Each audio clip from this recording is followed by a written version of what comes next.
બગસરા પંથકમાં બપોર બાદ 2 ઇંચ જેવો વરસાદ પડતા બગસરાના નીચાણવાળા વિસ્તારોમાં પાણી ભરાયા હતા.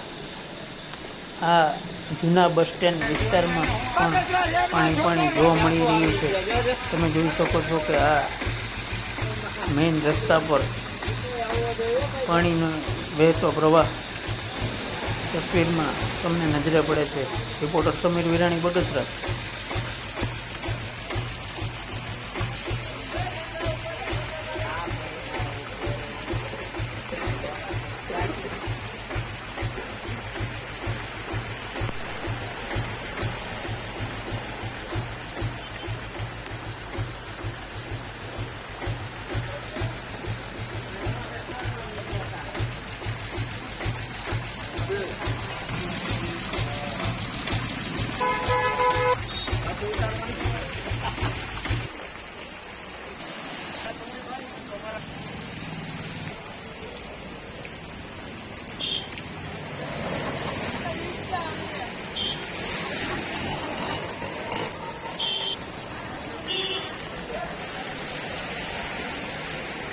વલ્લભભાઈની હોટલ.